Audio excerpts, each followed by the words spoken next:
May project tayo. Naka-play yung ano, yung isang cellphone kasi tinisting natin tong Bluetooth. Gumagana naman. Yan, kaya lang sira na yung volume. So yung project natin ay multi-purpose na pang-testing speaker, pang-testing sa audio, kung may Twitter tayong binibenta o gagawin, pang-testing rin. At pang-audio testing din natin. So, kumbaga all in one. Ngayon, bakit nasama tong amplifier? Ito kasing amplifier, ito yung gagamitin ko na pinaka-amplifier niya. So, ilalagay natin ito sa loob ng box. Pero ang gagawin nating box ay maliit lang. Ito kasing ano, nangangamba ko, yung speaker ko dito, expose na expose. Balak kong i-clear yan kasi nakatambak lang naman. Yung plano ko, ialis yan, tapos itambak ko doon sa kabila. Tapos diyan ko ilalagay sa gilid yung speaker. Tapos at the same time, kung may mga magpapagawa ng mic, pa-testing na rin to. At saka, ayun, naglulus na tong ano. Pa-testing na rin sa mic. Tapos sa tawag dito sa kung ano-ano pa. Palabas, papasok, at the same time pang testing rin na speaker. Ang dami, lahat kumbaga all in one. Kaya ako naisip to kasi sayang ng space na to. So pwede pa tayo mag-stock ng amplifier dyan kung sakali. Kasi nga maliit yung piso natin. Hanggat maaari, nag-i-innovate tayo, nag-iisip ng paraan para maluwagan ng konti yung space. Kasi tingnan nyo yung working table ko, punong-puno na. Punong-puno na.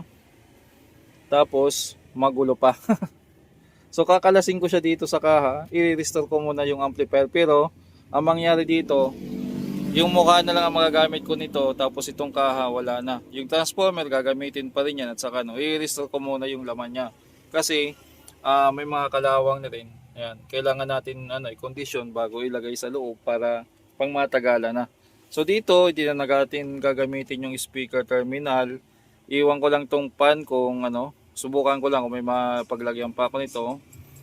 At itong input, sigurado hindi na to.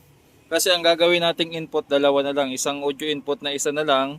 Tapos itong para sa Bluetooth. So, itong input selector ay i-edit natin yan or babaguhin ko yung design niya. Tapos itong naman, itong Bluetooth, lalagyan ko pa yan ng preamp, ng sarili niyang preamp para lumakas-lakas naman yung audio output niya.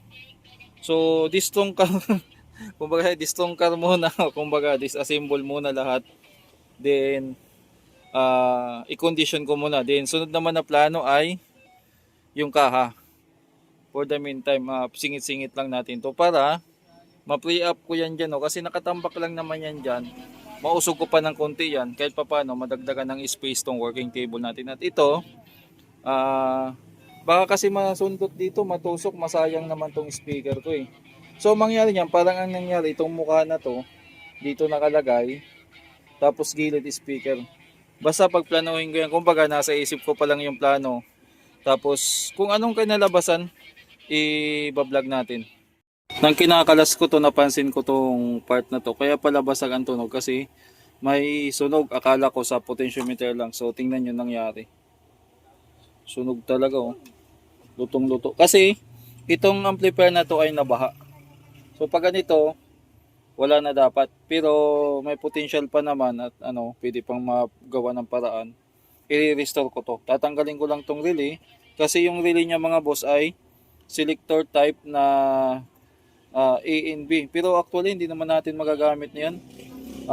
Siguro i-fix ko lang yan. Pero hindi, paganahin ko lang. Tingnan natin. Ito, surround center, disable na yan. Ito wala na rin. May mga gagawin tayo dito sa na gagawin natin pang out. Okay? So nagsimula na rin pala mag-corrode yung niya yung board niya. So kailangan na talaga itong maagapan. Kaya pala parang pumuputok-putok yung tunog. Pag napagana to, kailangan i-testing din natin. Kaya maraming gagawin dito. So first talaga maglinis muna. Natanggal ko na yung potentiometer. Ito na ispehan ng dito wala namang gaanong nag-corrosion siguro. Yan. Yan. Kalas ito. Kalas ito. Tapos Tanggalin ko na lang din 'tong mga piyesa na to. Kasi hindi naman gagamitin na yan para hindi na kumonsumo. Yung driver transistor niya maliliit. Okay lang kasi ano naman eh, pan-testing lang naman. Tapos dito, wala na rin to. Ito, wala na rin. Speaker na lang ilalagay ko dyan, yung output. Yan. Ayun, pwede na to speaker A o speaker B lang yung papaganain. Output or input lang o kaya pareho sila. Ayan dyan, sa switch niya, yan siguro yung gagawin natin. Pag-aralan ko na lang yung proseso nito. Ayan.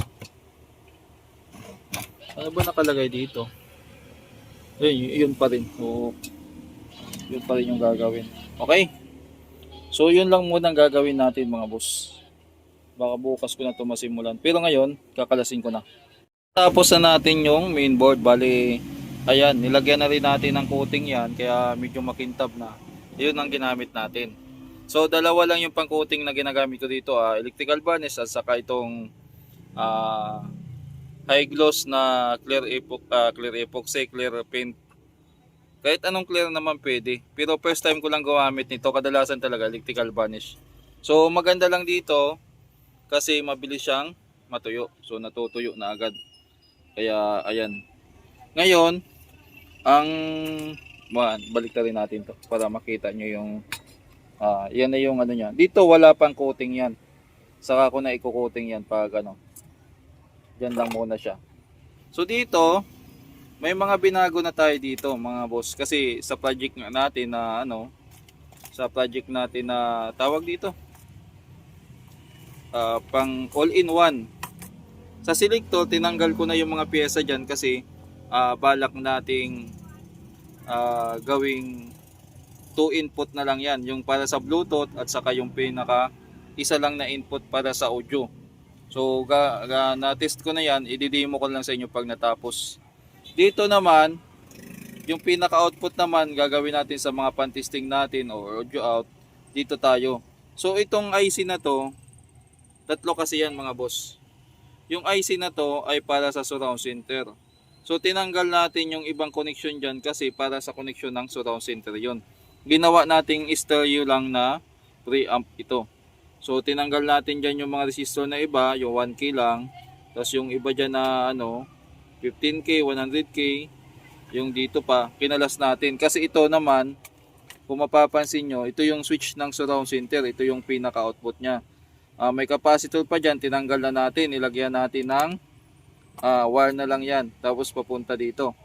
So 1K na resistor, dito naman yung output nya 1K.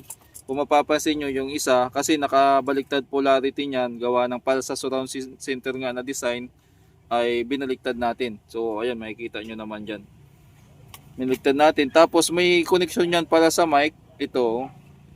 Yan. Para sa mic, ayan. Tinanggal natin at ito. So tatlo kasing IC niyan, ito para sa tone, para dito. Ito naman yung pinaka-output na papunta dito sa mainboard na. So ang mangyayari dito, ibabalik ko muna siya doon. Tapos pag na-finalize na, huli na yung input kasi yung input gagawa natin ng panibagong buffer yan or preamp. Ayan gagawa natin ng preamp yan, yung So hindi pa tapos, pag na lang, pag natapos na lang, or pag tawag dito, pag na-finalize na lang. Kasi yung Bluetooth, ititesting pa natin na matagal yan para malaman natin kung goods na talaga. Saka tayo gagawa ng So bali dito ko na lang siguro ilalagay yan kung sakali yung pinaka selector. So ito, selector nya, may purpose pa rin to, magagamit pa rin natin yan. Okay, yun lang muna yung update natin. So sa mga gustong gumaya, ganyan lang ang ginawa ko. I-screenshot nyo na lang para may kopyahan kayo. Kung gusto yung gawin, itong surround center ay magiging B6 siya na audio output na dumaan ng volume, loudness, saka S-bus yan. Kasi dito yan. From dito, yung audio niya papasok dito. Ayan ito yung pinanggalingan niya Yan. Ayan. Punta yan doon. Ay, malabo yung kamay ko. Ayan, oh. Yan yung audio. Papunta yan dito. Ito yung isa. Dumaan ng capacitor. Iyang capacitor na dalawa o 10 microfarad. Papasok dito. Yan yung sistema niyan. Kung marunong kayo magbasa ng schematic or ng circuitry, madali lang maunawaan yan, mga boss. Kung tinatamad naman kayo or hindi kabisado, gusto yung gayahin yan. Para mas maganda kasi ito, dumaan sa volume. Dumaan siya sa volume. So, yung audio out niya, volume talaga. Hindi katulad ng audio out dito na dito lang nanggaling. Mas maganda ito kasi nakadaan na ng volume, loudness at saka super bass. Ayan mga boss, nagre-record ako na hindi ko napansin, hindi ko naka-record ng tama. So ito na yung first sa project natin. Bali, yung amplifier na gagamitin natin tapos ipapasok natin sa loob ng box. So kalas-kalas siya. Yan. So ginawa natin dito, inayos natin yung sa Bluetooth, potentiometer, yung ibang switch, yung linya, yung kinalawang doon, tapos yung mga corrosion. Okay na to, gumagana na, i-play pala natin. Ito yung background music natin. Uy, nawala yung sounds mga boss. Baka naglulos. Ay, naka-off yung speaker natin. Yan. Yan.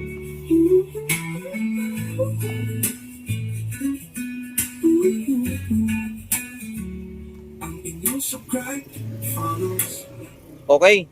So dito, parang ano to, all-in-one din katulad nitong ginawa nating isa na 12 volts power supply, test valve, AVR. Ito naman, pang testing ng mic, tweeter, speaker, pang audio input, audio output, pang speaker, monitor, then ano pa ba?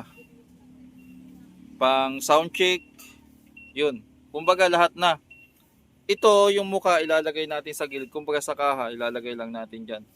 So susukatan ko to, then gagawa ng paraan kung paano ko madi-discard ito, kung saan ko ilalagay.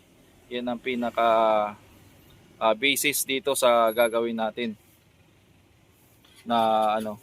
So ninipisan lang din natin kasi hindi naman kailangan na ano, ito manipis lang din. Ang nangyari kasi dito, kaya ako naisip yan, dahil yung space natin masikip.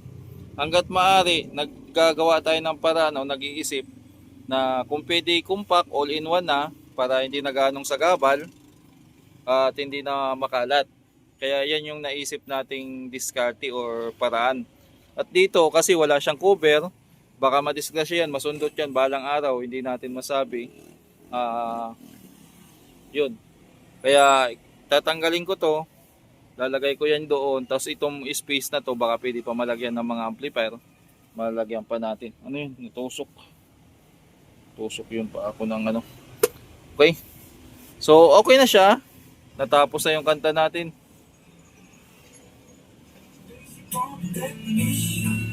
Yan. So okay na. Kapag may repair ako, Bluetooth or USB, bibili ako ng adapter para yung memory card, para yung mga non-copyrighted na music yung pampatugtog natin, para ano. Mahirap kasi sa mga nagba-vlog naka-copyright. Kahit papaano may konting kita, pag na-copyright, wala na. So yung kapiranggot na kikitain na pambalik load lang sana ay mawawala pa. Yan. Okay, shout out sa inyong lahat. Baka hindi natin to magawa sa, kung maiksi lang, pagsamahin ko na. Pero kung hindi, gagawa tayo ng part 1, part 2, hanggang part 3 kung sakali. So sana mga boss, tuloy pa rin niyo akong suportahan sa mga vlog na ginagawa ko. At matulungan niyo ako na umabot sa 100k. Yung dream natin na silver play button. Yan, may mga parapol tayong gagawin sa mga upcoming ano. Yung lead na 4 para sa pang 65. Pag umabot tayo ng 65k, magpaparapol tayo ng lead. At i-announce din natin yan kapag naabot na ano. Magagagawa ko ng live at saka video at magbibigay tayo ng instruction. Okay? Dito, wala munang preamp ang gagawin natin, baka okay naman. Sa kanilang nating ano, tinamad na, marami pa akong gagawin. So linisan ko na lang yan, yung hininangan natin. Ito Ito yung galing sa Bluetooth board, ayan. Itong ano naman kulay itim ay yung isang input para sa auxiliary. Tapos ito na yung pinaka-output niya, yung left and right. So naging manual selector na tong selector switch niya. So ikabit na natin diyan. Tapos bukas baka yung box naman ang gagawin natin.